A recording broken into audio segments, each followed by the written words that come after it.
A ver si me... Ahí sí. Ya pues mis hermanos. Que el Señor les bendiga. Un gusto poder verles un nuevo día, día de clases. Así que vamos a comenzar. Pues hoy día ya vamos a entrar de lleno en lo que es el Evangelio de Mateo. Así que les voy a pedir que tengan dentro de lo posible. Yo sé que hay algunos que están trabajando, pero dentro de lo posible tengan su Biblia a mano, abierto ahí el Evangelio de Mateo, porque vamos a reflexionar hoy día en aspectos importantes del libro, algunas características también del contenido. Y por lo mismo necesitamos ir revisando algunas citas que son a veces complejas, curiosas, ¿cierto? Importantes del Evangelio. Bien, nosotros ya establecimos ciertas verdades, por así decirlo, sobre el Evangelio. Dijimos que Mateo es, por lo menos en cuanto a la estructura del Nuevo Testamento, el primer Evangelio, ¿cierto? Si bien en cuanto a la fecha de composición, lo más probable es que sea un Evangelio más tardío y quizás fue Marco el primer Evangelio en escribirse. Se decide ocupar a Mateo como el primer evangelio del Nuevo Testamento. Y es un evangelio que debe haber estado escrito, ¿cierto? Por lo menos en fechas conservadoras, cercanos al 55 después de Cristo, según lo que dicen, bueno, los padres de la iglesia que vimos en la clase pasada, y además según lo que dice la evidencia interna, fue escrito por el apóstol Mateo, ¿cierto? Pese a que el evangelio no declara textualmente que él lo escribió, pero sí cuando nosotros revisamos a los primeros cristianos del primer siglo, del segundo siglo, todos ellos aluden a que fue Mateo el escritor de este evangelio, un evangelio que se escribió en griego y que fue transmitido y utilizado por la iglesia primitiva de manera muy temprana. Bueno, tenemos entonces a este Mateo, que era un publicano, ¿cierto? Antes de conocer a Jesús, una persona que, si bien era judío de sangre, trabajaba para el Imperio Romano cobrando los impuestos y que por lo tanto tenía un estigma social muy grande dentro de su persona. La gente lo discriminaba, lo consideraban un traidor a la patria por realizar esta labor que estaba al servicio de los dominadores, ¿cierto? Del Imperio Romano. Por lo tanto, desde allí él conoce a Cristo, seguramente lo ve, ¿cierto? Mientras él cobra los impuestos ahí instalado en los caminos de Capernaum y observa todo este ministerio que comienza a aflorar en Jesús hasta el punto en que él lo llama y Mateo decide seguirlo, ¿cierto? Y se vuelve no solamente un seguidor, sino que parte de los doce, una persona muy importante dentro del cristianismo primitivo. Este evangelio que él escribe, como aparece ahí, muchas veces es llamado como el evangelio del maestro. ¿Por qué se le llama así? Porque Mateo pone su énfasis, a diferencia de otros evangelios, en los discursos grandes de Jesús. Ya Jesús, nosotros vamos a ver en Mateo, se va a posicionar por lo menos 5 veces frente a las audiencias para comunicar grandes discursos. Y de hecho el libro pareciera que está organizado de esa manera, en los 5 grandes discursos que va a dar Jesús. Bueno, a esto se le suele llamar en teología como una estructura quinaria. Mateo va a ocupar también mucha organización numérica dentro del contenido de su escrito. Y esta es quizás la primera que vamos a conocer.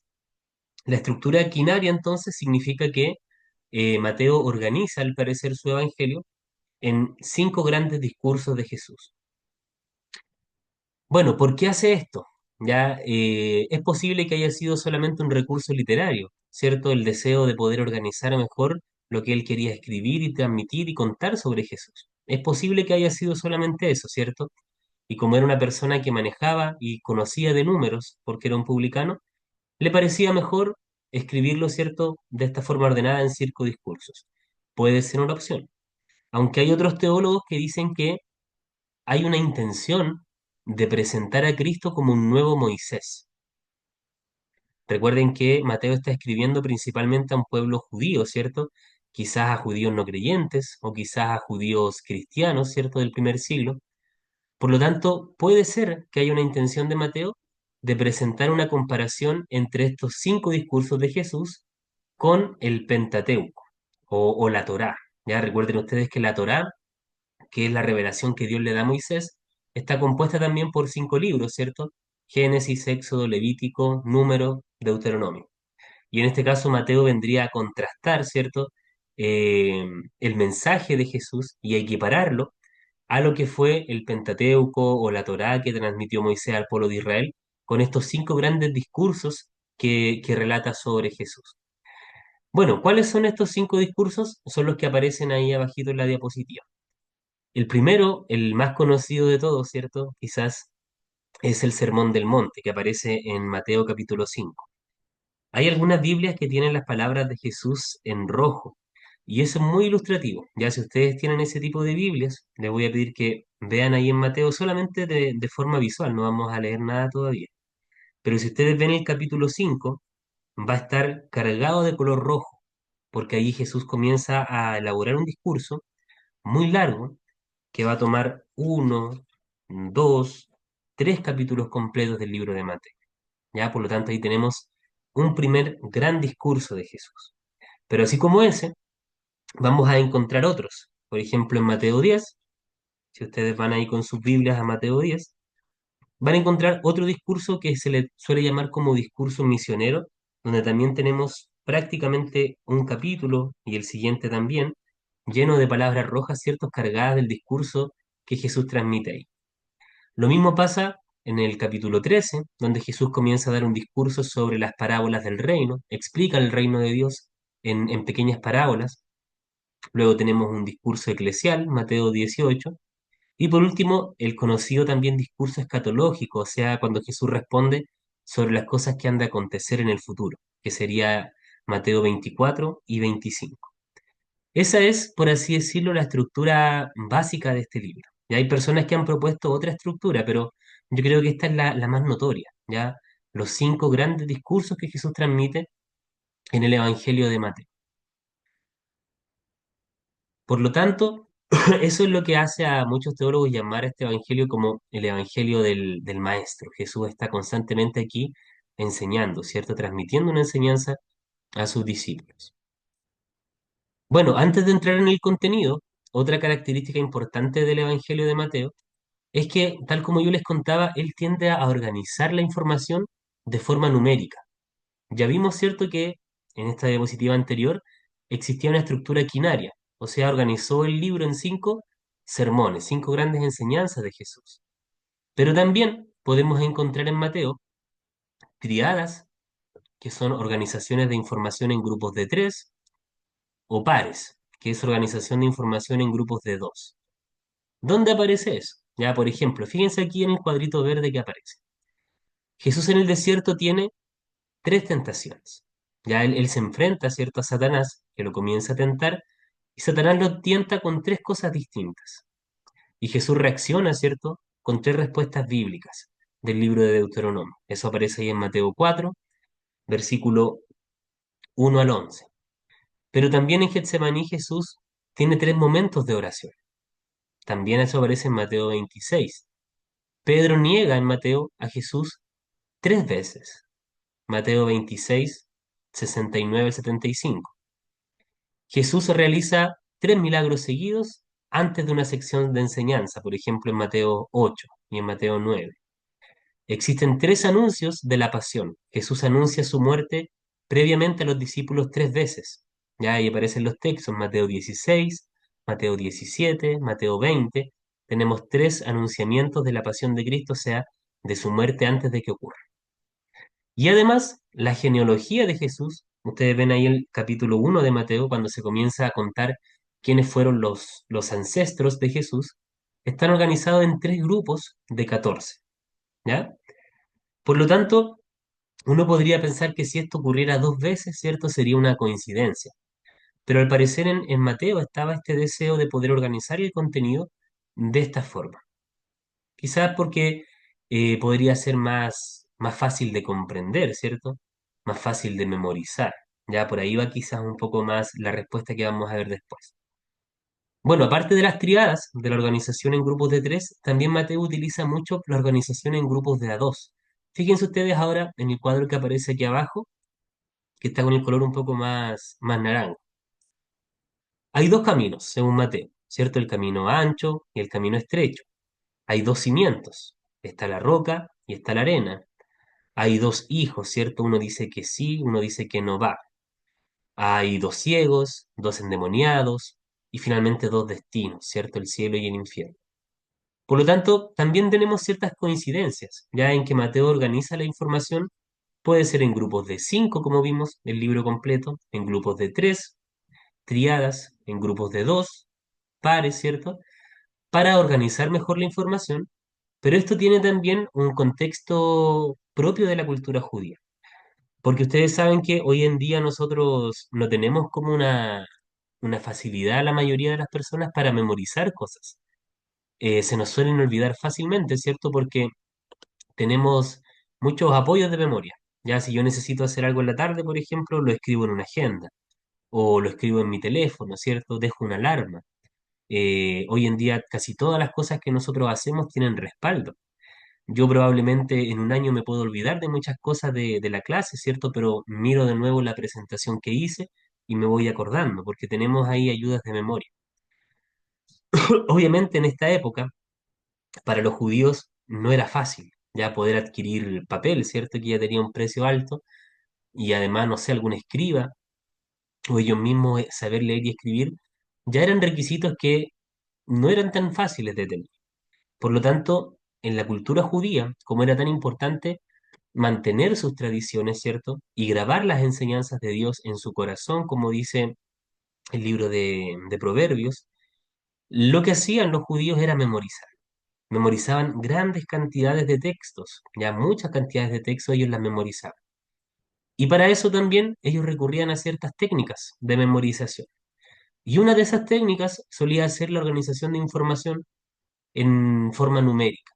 Ya, por ejemplo, voy a recordar ahora eh, la tentación de Jesús y la organizo en tres, ¿cierto? Pero también voy a organizar en tres la negación de Pedro y otros milagros que recuerdo, ¿cierto? Selecciono tres y voy memorizando de esa forma, o en dos, ¿cierto? Para tratar de ejercitar la memoria y que no se me olviden las cosas que yo considero que son importantes y fundamentales. Ya recuerden que Mateo fue además un testigo ocular de todas las cosas que ocurrieron en el ministerio de Jesús. Por lo tanto, como dice ahí, esto no es casual y responde al estilo pedagógico judío y al propósito catequético del evangelista, o sea, el propósito pedagógico del evangelista que buscaba facilitar la memorización, la enseñanza y la comprensión teológica, tanto de él en su momento como de las personas que lo iban a leer en el futuro.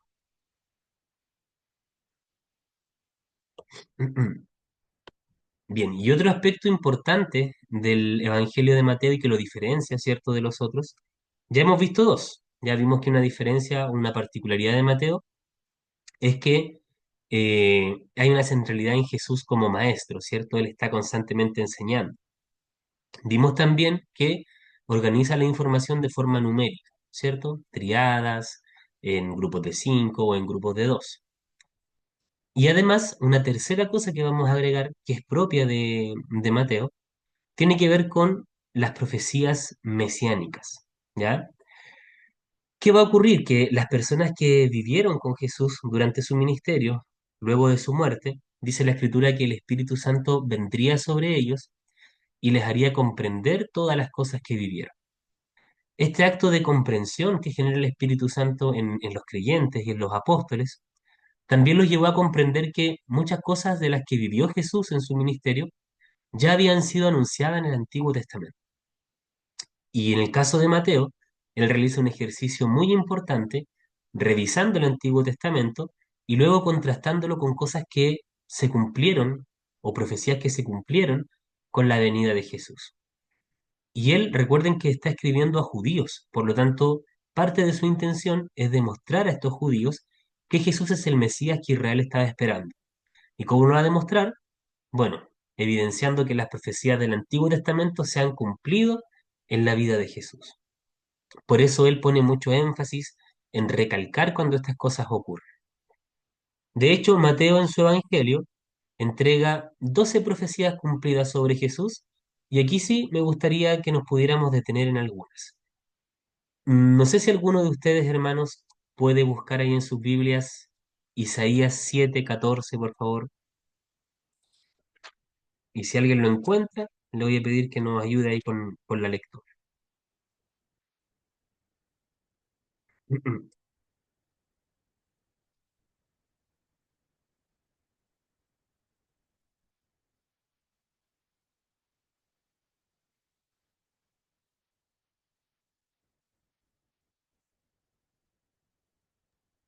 Por tanto, el Señor mismo os dará señal. He aquí que la Virgen concebirá y dará a luz un hijo, y llamará su nombre Manuel.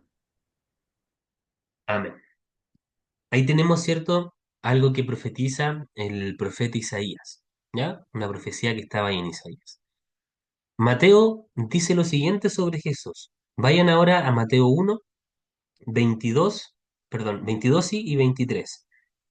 Dice, refiriéndose al nacimiento de Jesús, todo esto aconteció para que se cumpliese lo dicho por el Señor, por medio del profeta, cuando dijo, He aquí una virgen concebirá y dará a luz un hijo, y llamarás a su nombre Emanuel, que traducido es Dios con nosotros, ¿cierto? Este énfasis lo va a hacer Mateo a lo largo de todo su libro. Toma una profecía del Antiguo Testamento, mira la vida de Jesús, la describe, ¿cierto?, en el Evangelio, y nos va a decir, en esta parte de la vida de Jesús se cumplió una profecía del Antiguo Testamento, ¿cierto? Lo que pasa ahí con el nacimiento virginal de Jesús. Eso va a pasar en el Evangelio de Mateo 12 veces, ¿ya? 12 veces. No vamos a ir quizás texto por texto, ya porque nos vamos a demorar un poquitito, pero sí los vamos a mencionar todos.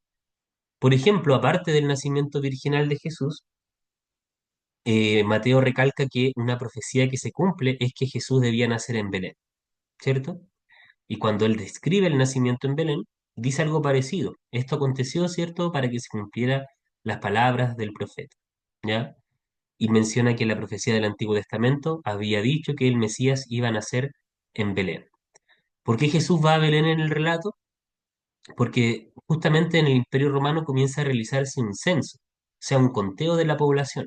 Y para realizar ese conteo, las personas tuvieron que volver a su ciudad natal. Y en este caso, José y María tuvieron que regresar a Belén, que era su ciudad natal, y ahí justamente nace Jesús, según Mateo, para que se cumpla la profecía de Miqueas 5:2, que ustedes después pueden ir ahí y revisar. Bien, otra profecía que se cumple sobre Jesús es la huida a Egipto. Ya Jesús, por ciertos motivos también en la historia, tiene que escapar a Egipto. Luego de nacer, recuerden ustedes que el rey Herodes manda asesinar, ¿cierto?, a los niños menores de 2 años para evitar de que nazca el Mesías y le usurpe su trono. Por lo tanto, Jesús, que ya era un bebé todavía, es llevado por sus padres, por María y José, a Egipto. Y cuando describe eso Mateo, dice que ahí se está cumpliendo la profecía de Oseas 11:1. Tercera profecía, ¿cierto? ¿Qué más? La matanza de los inocentes que describimos recién aparece también en Jeremías 31:15.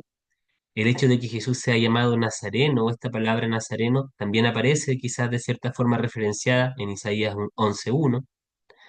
El ministerio del precursor de Jesús, ya el hecho de que Juan Bautista haya predicado antes de Jesús para preparar el camino del Mesías, eso ya había sido anunciado en el Antiguo Testamento. Tenemos ahí el texto de Isaías 43. El ministerio de Jesús en Galilea también había sido predicho en Isaías 9, del 1 al 2, la entrada triunfal a Jerusalén en Zacarías 9:9, la traición por 30 monedas de plata, ¿cierto?, de Judas a Jesús, también había sido profetizada en Zacarías 11, la burla y el rechazo hacia el Mesías, ¿cierto?, también había sido profetizado en Isaías 53, el sufrimiento del siervo del Señor por cargar los pecados, también había sido profetizado en Isaías 53, y el hecho de que la sepultura de Cristo sería entre los ricos, también fue profetizado en Isaías 53:9. Por lo tanto, tenemos ahí 12 profecías muy bien delimitadas, ¿cierto?, que presenta Mateo y que nos dice que fueron cumplidas en la vida de Cristo. Ahora, ¿por qué pasa esto, cierto? Probablemente lo dijimos porque se le quiere demostrar a los judíos de ese tiempo que leen el Evangelio que Jesús no había sido un fracasado en su manera de vivir, que la muerte no había sido el límite de su ministerio y que al contrario, todas las cosas que acontecieron en su vida, incluso su muerte, habían sido anunciadas previamente por los profetas en el Antiguo Testamento. Por lo tanto, se quiere demostrar de alguna forma que Jesús es el Mesías cierto esperado, el cumplimiento del pacto davídico, el cumplimiento también del pacto abrahámico, donde se había prometido bendición para todas las familias de la tierra, eso estaba cumplido en la vida de Jesús. Por lo tanto, si nosotros habláramos a modo general, aquí tenemos en Mateo dos grandes cosas que se nos quieren mostrar de Jesús como persona, ¿cierto? Por un lado, ya dijimos, un Jesús sumamente pedagógico, un maestro que enseña con grandes discursos, pero además no es solo un maestro, ¿cierto? Va más allá. Este maestro que enseña con mucha elocuencia es también el Mesías. Bien, hermanos, hasta aquí me gustaría saber si hay comentarios, eh, dudas respecto a lo que hemos dicho.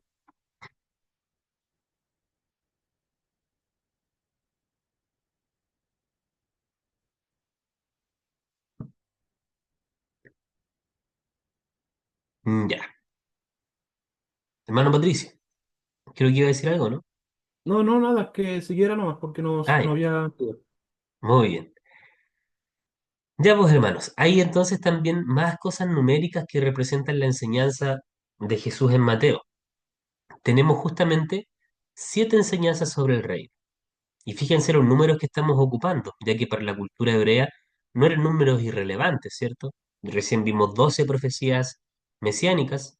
Recuerden que el número 12 es constantemente utilizado también en el Antiguo Testamento, por ejemplo, con las 12 tribus de Israel, pero también el número 7. Aquí hay 7 enseñanzas sobre el reino, y el 7 ustedes saben que representa de cierta forma la divinidad o la perfección. Dios crea el mundo en 7 días, ¿cierto? Y así hay muchos otros elementos del Antiguo Testamento que utilizan el número 7 de forma importante. Bueno, aquí también lo utiliza Mateo. 7 enseñanzas sobre el reino. Este va a ser un tema importante para Mateo. Y no solamente para Mateo, sino que nosotros dijimos en la introducción que dentro de los evangelios, el tema principal de la enseñanza de Jesús va a ser siempre el reino de Dios. Y desde ahí Jesús construye, ¿cierto?, toda la enseñanza que quiere transmitir, y la novedad del evangelio es de alguna forma también la enseñanza del reino de Dios. Así que vamos a revisar algunas cosas, ¿ya? La primera enseñanza del reino se encuentra en Mateo 4:17. Vamos a Mateo 4:17 y dice así: Desde entonces comenzó Jesús a predicar y a decir: Arrepentíos, porque el reino de los cielos se ha acercado. Estas palabras que leímos recién, hermanos, son las primeras palabras públicas de Jesús. Antes él no había dicho nada públicamente, ¿cierto? Por lo menos en el Evangelio de Mateo. Y aquí tenemos también, junto con sus primeras palabras, la primera enseñanza del reino de Dios. ¿Qué podemos extraer de ahí, cierto? De estas pocas palabras. Primero, que el reino de Dios es un don, es un regalo de Dios a los hombres, pero es un regalo que se ha hecho presente en el mundo con la venida de Jesús. Y aquí ya tenemos un punto interesante, porque algunas personas esperan, ¿cierto?, que el reino de Dios se cumpla en el futuro, ¿cierto? Muchas personas que tienen como una escatología futurista piensan que el reino de Dios es ese reino milenial que se va a inaugurar, ¿cierto? Luego de todo lo que menciona el libro de Apocalipsis, y que ahí viene el reino de Dios. Ya, sin embargo, Jesús lo que dice aquí es que el reino de Dios ya se ha acercado, de alguna forma ya ha llegado a los hombres con su primera venida. Por lo tanto, en alguna forma, nosotros como cristianos ya estamos viviendo en el reino de Dios. Aún no se ha consumado, ¿cierto?, la plenitud del reino, pero sí ya podemos experimentar, ya podemos vivir bajo la soberanía de Dios dentro de su reino cuando hemos creído en Jesús y cuando nos hemos arrepentido de nuestros pecados. Por eso Él dice, el reino de los cielos, ¿cierto?, se ha acercado. Bien, después vienen otras enseñanzas referidas al reino. Por ejemplo, tenemos Mateo capítulo 5, versículo 3 al 12. Estas enseñanzas a veces se suelen también llamar como las bienaventuranzas. Yo creo que ustedes las conocen así. Pero también son estas bienaventuranzas enseñanzas sobre el reino. Y la vamos a leer igual porque es relativamente breve, ¿cierto? E importante también. Dice: Bienaventurados los pobres en espíritu, porque de ellos es el reino de los cielos. Bienaventurados los que lloran, porque ellos recibirán consolación. Bienaventurados los mansos, porque ellos recibirán la tierra por heredad. Bienaventurados los que tienen hambre y sed de justicia, porque ellos serán saciados. Bienaventurados los misericordiosos, porque ellos alcanzarán misericordia. Bienaventurados los limpios de corazón, porque ellos verán a Dios. Bien, esas enseñanzas, y que van a venir después muchas otras en el Sermón del Monte, entregan un mensaje de cómo es el reino de Dios y de cómo funciona el reino de Dios. Y el reino de Dios les pertenece a algunas personas de forma preferente, podríamos decir. Les pertenece a los pobres, pobres en espíritu, ¿cierto? O sea, aquellos que sienten una necesidad en su corazón de buscar a Dios. No creen que tienen en sí mismos, ¿cierto?, las respuestas plenas a todas las cosas, sino que aguardan con esperanza la revelación de Dios. Pobres en espíritu, necesitados, ¿cierto?, de otro, un corazón que necesita, que de alguna forma anhela de Dios. Esos pobres en espíritu ahora son bienaventurados, porque Dios se ha acercado a ellos con el reino, ¿cierto?, a través del ministerio de Jesús.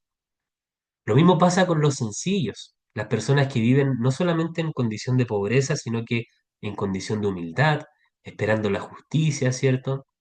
Los que son pacificadores, todos ellos ahora también son bendecidos, también son bienaventurados, porque el gobierno de Dios es un gobierno que tiene esas características, que es humilde, pero que también es justo. Por lo tanto, aquellas personas que anhelaban estas cosas hoy van a ser satisfechas, ¿cierto? El reino de Dios pertenece a los pobres en espíritu y a los sencillos también y humildes de corazón. Otra enseñanza del reino de Dios se da en Mateo 5 al 7, donde se muestra que el reino de Dios tiene ciertas como enseñanzas radicales o exigencias éticas radicales. Y aquí es donde nosotros a veces nos caemos, ¿cierto? Porque para nosotros el reino de Dios, no sé, se da como en nuestra condición glorificada cuando ya no luchamos contra el pecado. Algunas personas piensan eso. Pero si creemos que vivimos hoy en día el reino de Dios, debemos vivir como corresponde al reino de Dios, comportarnos, ¿cierto?, según las enseñanzas éticas de Jesús. No las vamos a ver todas, pero sí vamos a nombrar algunas. Por ejemplo, Jesús dice que en el Antiguo Testamento estaba prohibido matar, ¿cierto?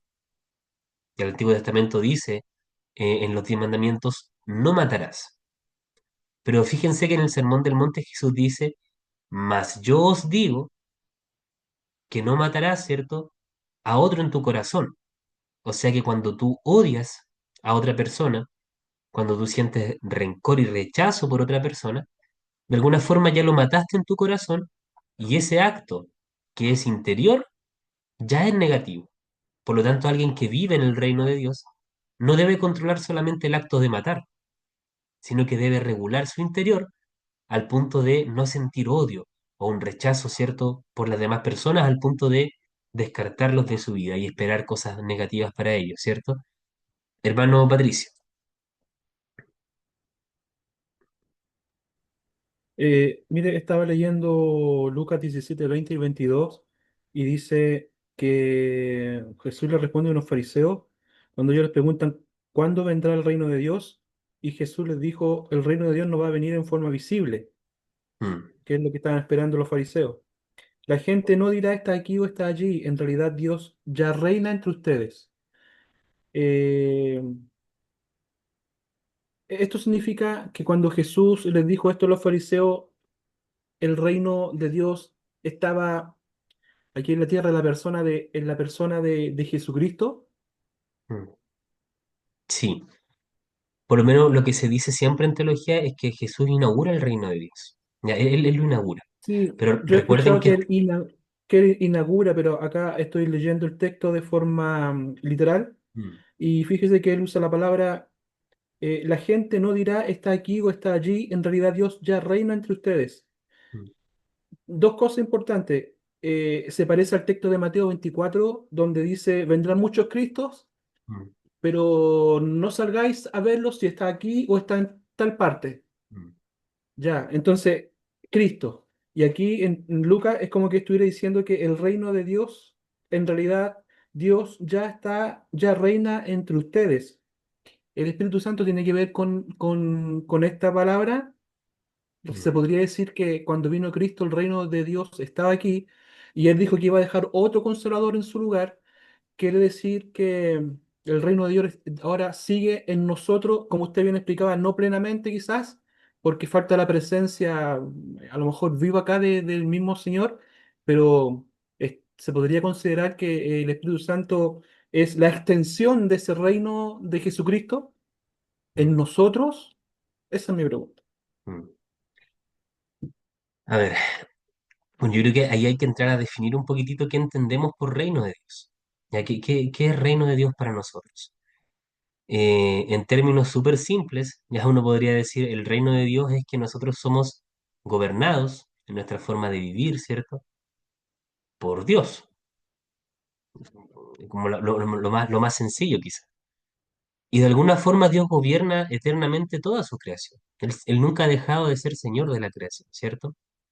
Pero de alguna forma Él esperó en este proceso, ¿cierto?, de redención, que el hombre pudiera, por su propia decisión, por su propia voluntad, someterse al gobierno de Dios, ¿cierto? Eso es lo que Dios esperaba de alguna forma, porque podría habernos obligado, pero Él no quiere hacer eso, ¿cierto? Por lo tanto, espera que en este gobierno el hombre se someta voluntariamente a los preceptos de Dios. Y ahí tenemos dos obstáculos para que el hombre sea voluntariamente sometido al gobierno de Dios. El primero es que producto del pecado, el ser humano quedó sujeto, ¿cierto?, a esta condición pecaminosa que le impedía relacionarse con Dios. Antes de Cristo, el hombre tenía un pecado, ¿cierto?, que generaba un conflicto con la santidad de Dios, por lo tanto este gobierno no se podía dar plenamente. Ahí tenemos un obstáculo. Y el otro es que recordarán ustedes que en la Escritura se alude a Satanás como el príncipe de este mundo en muchas ocasiones, ¿cierto? Porque de cierta manera el hombre le entrega esta autoridad de gobierno que recibió en Génesis al enemigo, que se muestra como príncipe de este mundo. De hecho, cuando Satanás tienta a Jesús, una de las cosas que él le promete es todos los reinos de la tierra, porque a mí me han sido dados, ¿cierto? Por lo tanto, ahí tenemos como dos grandes obstáculos, podríamos decir, o oposiciones al gobierno de Dios, que aunque Dios gobierna toda la creación, parece que se presentan ciertos obstáculos para que su gobierno se haga presente en nuestras vidas. Ahora, ¿por qué creemos que Jesús inaugura de alguna forma o comienza este reino de Dios? Porque es justamente gracias a su ministerio que estas dos cosas son vencidas. Primero, recuerden ustedes la profecía de Génesis, ¿cierto? Cuando Dios le dice a la mujer que la serpiente le morderá, ¿cierto?, en el calcañar, pero que la simiente de la mujer le pisará la cabeza. O sea que a través de la descendencia de la mujer, que nosotros interpretamos como Cristo, Satanás sería vencido. Y de alguna forma el género humano a través de Cristo recuperaría, ¿cierto?, esta autoridad sobre la creación. Y además, con la muerte de Cristo, los pecados de los hombres son cargados y el juicio de los pecados son llevados por Jesús. Por lo tanto, eso también que nos impedía someternos al gobierno de Dios, también queda borrado de nuestra vida, ¿cierto? Es gracias a Cristo y a su ministerio que el género humano recupera la autoridad sobre la creación en Cristo, ¿cierto? Pero es también gracias a Jesús que nosotros hoy en día podemos someternos voluntariamente al gobierno de Dios limpios de condenación. Entonces yo creo que en ese sentido Jesús dice que el reino ya está aquí, porque como Él está aquí, existe la posibilidad de que vivamos bajo el gobierno de Dios, porque Satanás ha sido vencido y porque el castigo de los pecados de los hombres va a ser llevado por Él, ¿cierto? Ahora, ¿por qué ese reino no está consumado? No está consumado porque, tal como menciona Jesús, y lo vamos a ver más abajito, el reino de Dios crece progresivamente de a poco. Parte, ¿cierto?, con la venida de Cristo, que es el inicio. Él tiene que vivir su ministerio, morir y resucitar para zanjar todos estos temas que estaban ahí, que vimos en medio entrelazados, que dificultaban el gobierno de Dios. Y después el reino comienza a crecer. ¿Cómo crece? Bueno, en la medida en que más personas creen en Cristo y viven sus principios y los aplican en la forma de vivir, ¿cierto? Ahí el reino está creciendo. Por eso los teólogos hablan también y ocupan mucho esta palabra de la tensión escatológica, se le suele llamar así, tensión escatológica. Oscar Cullmann se llama el teólogo que más hace conocida esa palabra. Y eso quiere decir que el reino de Dios ya está, pero todavía no está consumado. O sea, ya está, pero todavía no. Ya está presente entre los hombres, se desarrolla cuando creemos en Cristo y aplicamos sus principios, pero todavía no se consuma plenamente, ¿cierto? Todavía está en desarrollo, ¿ya? Obviamente ese desarrollo del reino de Dios tiene que ver de forma importante con el rol del Espíritu Santo, quien es quien genera convicción, ¿cierto?, de pecado, y quien genera el nuevo nacimiento en los creyentes y quien de alguna forma nos integra el reino de Dios con la salvación, ¿cierto? Pero que además nos ayuda a aplicar en nuestra vida los principios del reino de Dios. Nosotros creemos que el Espíritu Santo nos santifica, por lo tanto es Él el que nos ayuda a vivir como se debe vivir en el reino de Dios. No sé, hermano Patricio, si le contesté la pregunta o me fui por las ramas. Sí, hermano, está ok. Gracias. Ya, mi hermano. Bien, pues y así como esas, tenemos varias enseñanzas sobre el reino, ¿cierto? Hay exigencias éticas, estábamos diciendo, muy grandes para el reino. No solamente no matar, ¿cierto? Sino que además no odiar a los otros en nuestro corazón porque es como si los matáramos. Un último ejemplo, Jesús dice también que el Antiguo Testamento dice que nosotros no debemos, ¿cierto?, fornicar. Eso se enseña, ni adulterar, ¿ya? Por lo tanto, eso es un acto concreto, ¿cierto? Algo que yo hago en mi exterioridad. Pero Jesús dijo, y llevó esta enseñanza mucho más allá, dijo que cuando nosotros deseamos a la mujer de nuestro prójimo, con el solo hecho de desearla, ya hemos adulterado en nuestro corazón. Por lo tanto, el reino de Dios y la vida en el reino de Dios nos debe llevar no solamente a cosas externas, no solamente a lo que la gente ve, ¿cierto? Que yo no maté, que yo no adulteré, sino que a la interioridad. Esa es la exigencia que nos pone hoy en día el reino de Dios. Yo en mi corazón no debo odiar a mi prójimo, yo en mi corazón no debo desear a la mujer de mi prójimo. Y así Jesús va dando una serie de enseñanzas que la verdad son sumamente difíciles y es una exigencia ética sumamente alta la que propone el reino de Dios. Una tarea que solo podríamos llevar a cabo, ¿cierto?, con la ayuda del Espíritu Santo y de forma progresiva. El reino de Dios también enseña Jesús en Mateo 13, crece de forma misteriosa. Ya parte siendo algo muy pequeño, ¿cierto? Y comienza a crecer hasta ser lo más grande que existe en la tierra, como la semilla de mostaza, ¿cierto? Que parte siendo la más pequeña de todas y termina siendo la más grande de las hortalizas. Fíjense ustedes en la historia. El cristianismo parte siendo perseguido en una región muy pequeña, ¿cierto? De un pueblo prácticamente insignificante, se transforma en la religión del imperio en 300 años. Y hoy en día vean ustedes la cultura, qué tan importante es el cristianismo aunque los países no sean cristianos, pero cuánta importancia tiene todavía el cristianismo en la sociedad. Mateo 18 nos enseña que el reino exige perdón y misericordia. Mateo 19 nos dice que el reino pide desprendimiento y decisión. O sea, yo debo, tal como el joven rico, ¿cierto?, que quiso seguir a Jesús, muchas veces dejar todo lo que tengo para seguirlo, pero también decisión, ¿cierto? Y no ser como esta persona que pidió a Jesús, primero déjame enterrar a mi padre, ¿cierto? Y luego te seguiré, sino que debe haber una disposición activa de poder seguir a Cristo y de vivir el reino de Dios. Y además, como yo les contaba, Mateo 25 nos enseña eso, que aunque el reino de Dios ya está, va a ser revelado plenamente al final de los tiempos. O sea, estamos en este proceso, ¿cierto? En que el reino llegó, pero está desarrollándose hasta mostrarse plenamente en los tiempos finales.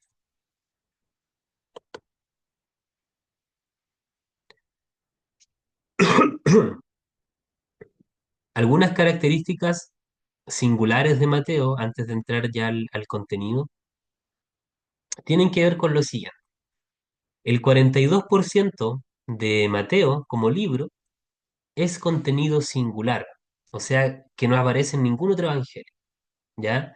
Eso es mucho, es casi la mitad del libro que no aparece ni en Marcos, ni en Lucas, ni en Juan. Como les dije, se registran 5 grandes sermones, por lo tanto casi el 70% del Evangelio de Mateo son solamente enseñanzas de Jesús. Ya, si usted quiere escuchar la voz de Jesús, tiene algún problema, alguna situación particular, Mateo sería un buen libro para comenzar porque Jesús habla mucho en Mateo. Se cuenta y se relata mucho de los sermones que él realiza. El uso del Antiguo Testamento siempre está presente, lo vimos en Mateo, en las profecías mesiánicas, pero también en muchas tradiciones judías. Y el reino de Dios es el tema principal, ¿cierto? La palabra reino, que es basileia en griego, se utiliza 38 veces, como un gobierno espiritual, temporal y ministerial, ¿cierto? Que ha sido revelado por Jesús. Bien, hermanos, aquí yo tenía una actividad, pero la vamos a saltar en honor al tiempo. Pero si ustedes tienen tiempo ahí en sus casas, me gustaría que la hicieran.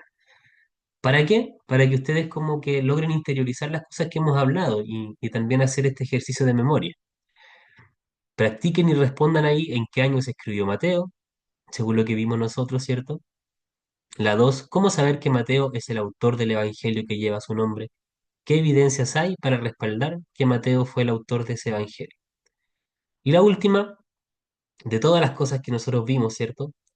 Menciona una peculiaridad del evangelio de Mateo. Yo creo que esa última la podemos responder. No sé si alguno de los hermanos me puede mencionar alguna cosa peculiar, particular, propia del evangelio de Mateo, que no está en Sí, los otros evangelios. defiende la postura de Cristo en el cumplimiento de las profecías. Es uno de los que defiende, tratando de demostrar a los judíos que él era el Mesías que iba a venir. Me acuerdo que dijo Exactamente. 12 me parece. Y Eso, aparte sí. también que le gusta así como escribir en números 7 12 en par, en triada. Entonces, bueno, Mm, eso. exacto. Bien, por hermano José, ahí usted dijo dos. Menciona mucha profecía mesiánica y utiliza números para sus enseñanzas. Súper bien. El 42% está basado en el Antiguo Testamento. Ah, ahí hay una corrección. Es que el 42% es escrito particular, o sea que no aparece en ningún otro libro de la Biblia. Esa era la cifra, sí, es un contenido singular, que no aparece en ningún otro libro de la Biblia. No sé si algo más, hermanos, alguna particularidad de Mateo que les haya llamado la atención.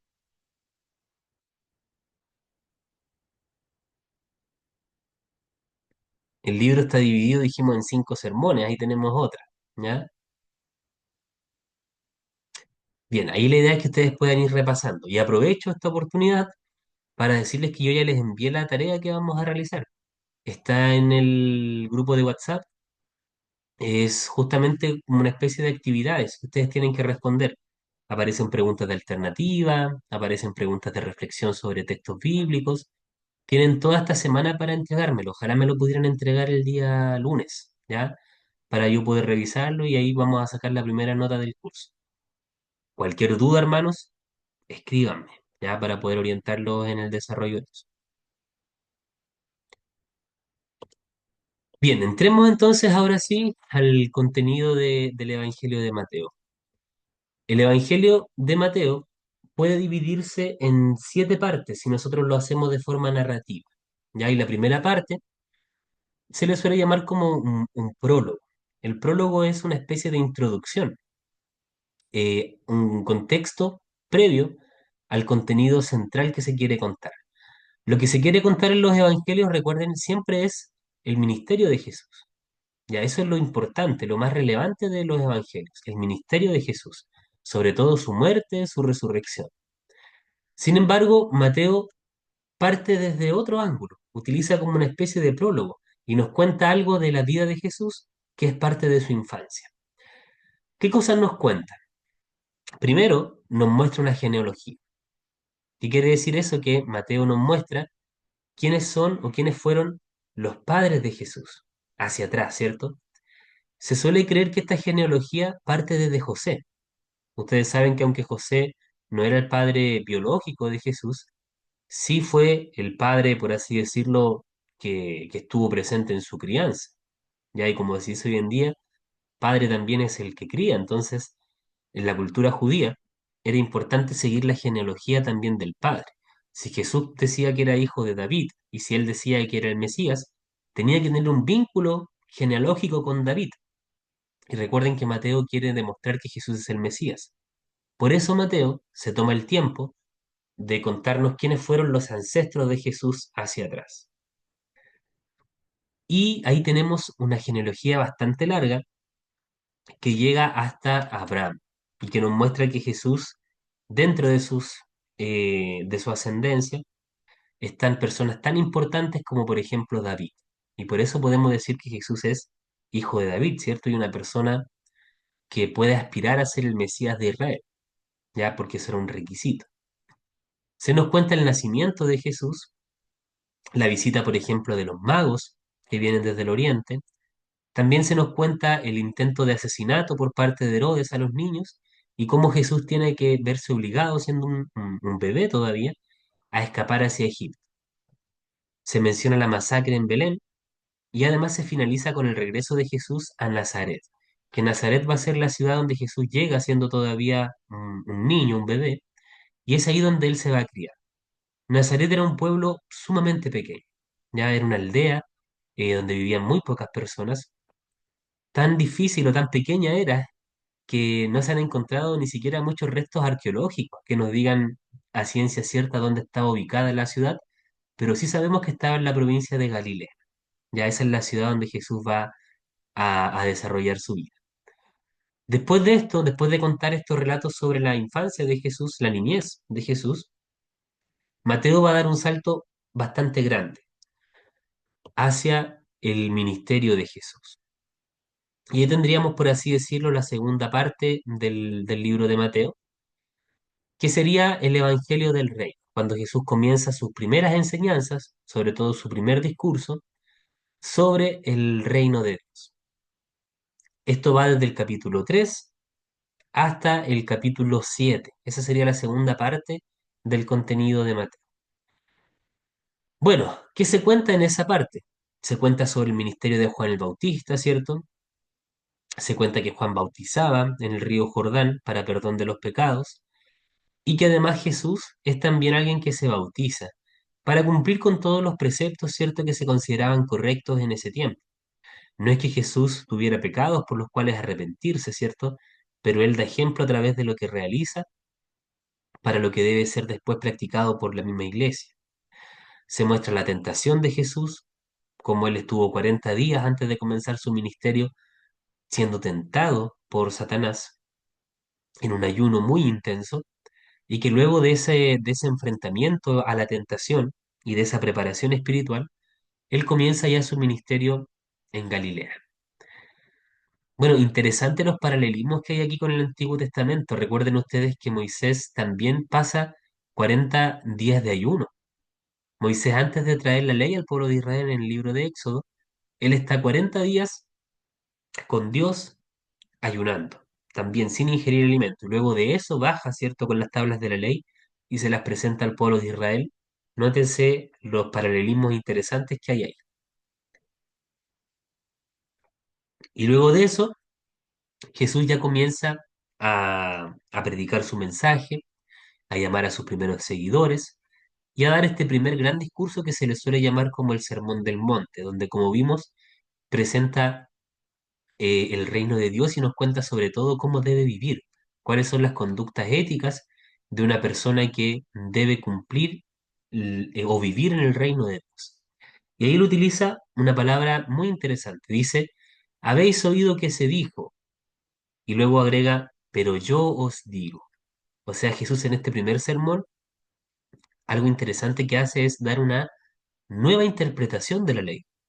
No es que Jesús cambie la ley de Moisés, pero sí él la interpreta, interpreta el espíritu de la ley. Por ejemplo, él dijo, habéis oído que se dijo, ojo por ojo y diente por diente, ¿cierto? Eso lo dice la ley. Mas yo os digo, ¿cierto? Y ahí comienza toda esta enseñanza respecto a amar a tus enemigos, incluso a los que buscan tu mal. Por lo tanto, Jesús trae en este primer sermón, primero, cuáles son las conductas éticas, cómo se debe comportar una persona que vive en el reino de Dios. Y además Jesús trae una interpretación sobre el espíritu de la ley. ¿Qué era realmente lo que quería decir la ley de Moisés? Porque la ley de Moisés no quería decir que yo fuera vengativo, sino que en el fondo quería enseñar que yo no le hiciera el mal a otro, ¿ya? Y que Incluso aunque a alguien le hicieran el mal, ¿cierto? No responder con el mismo mal. Jesús trae entonces una novedad, una enseñanza novedosa que a la gente obviamente le va a cautivar y le va a llamar mucho la atención, porque Jesús pasa en este primer discurso de prácticamente no tener seguidores a ser seguido por multitudes. Bueno, así comienza el ministerio de Jesús y ya en el tercer apartado, el reino de Dios se expande bajo la autoridad de Jesús. Jesús va a comenzar un ministerio mucho más grande en cantidad de personas, de enseñanzas y de milagros que los van a acompañar, pero eso, mis hermanos, lo vamos a dejar para la próxima clase. Ya vamos a quedar hasta aquí. Vamos en la tercera división del contenido de Mateo, que sería desde el capítulo 8 hasta el capítulo 11. Vamos a ir relatando un poquito del contenido. No sé si antes de finalizar, hermanos, quedan comentarios o dudas sobre lo que hablamos hoy día. Pudimos avanzar un poquito más en Mateo.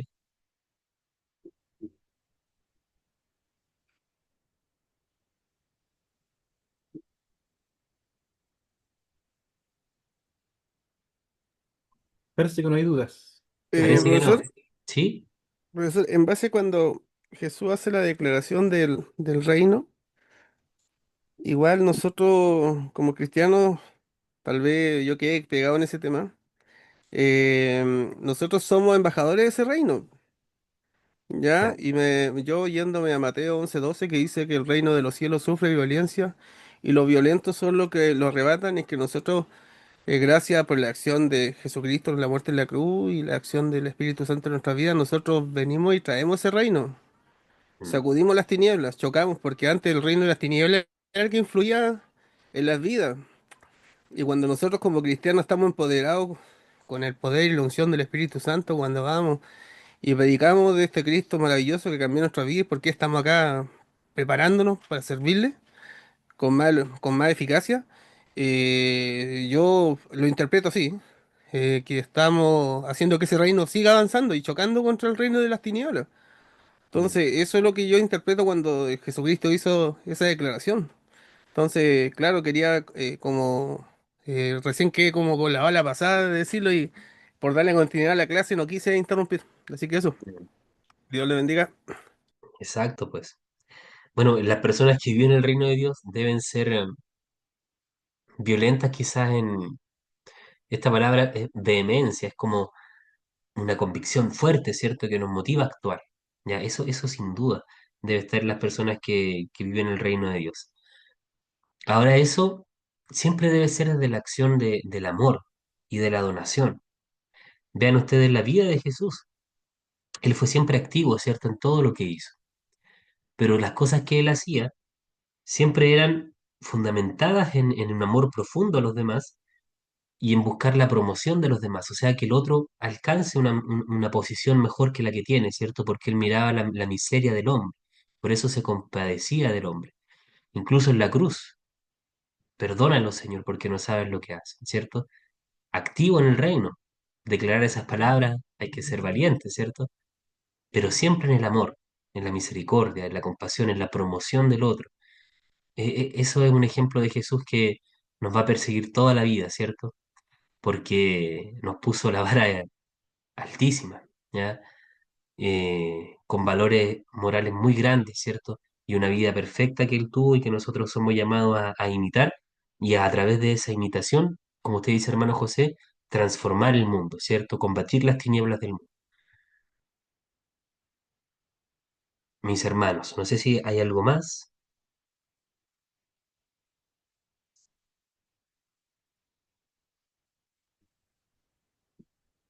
¿Usted, profesor, puede cerrar con una oración, por favor? Ya, pues, hermano Patricio.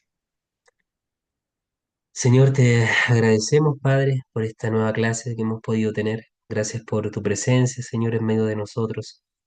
Gracias porque tú decidiste enviar a tu Hijo, decidiste mostrarnos, Señor, quién eras tú, sin merecerlo, Padre. Tú nos has dejado tus enseñanzas, nos has trazado un camino, Señor, que seguir, una meta, y también por la muerte de tu Hijo y su resurrección nos has abierto paso para relacionarnos contigo, Señor. Gracias por mis hermanos que están aquí, porque tú les has movido a conectarse. a cada uno de ellos, a los pastores, Señor, pese a que están en su trabajo, pese a que en el día a día, Señor, se presentan obstáculos, Padre, tú les has motivado, Señor. Te pido que ese deseo de aprender que tú pusiste en su corazón pueda crecer, Señor, cada día, tal como lo hace tu reino, y que nosotros seamos, Padre, en todo lo que hagamos, personas que lleven a crecimiento tu obra, Señor, aquella obra que tú empezaste cuando enviaste a tu Hijo. Te pedimos todo en el nombre de Jesús. Amén. Amén. Que tengan todos buenas noches. Gracias, profesor. Le damos gracias a Dios también. Que descanse. Buenas noches. Muchas gracias. Que el Señor les bendiga, Gracias. hermano. Buenas noches. Bendiciones.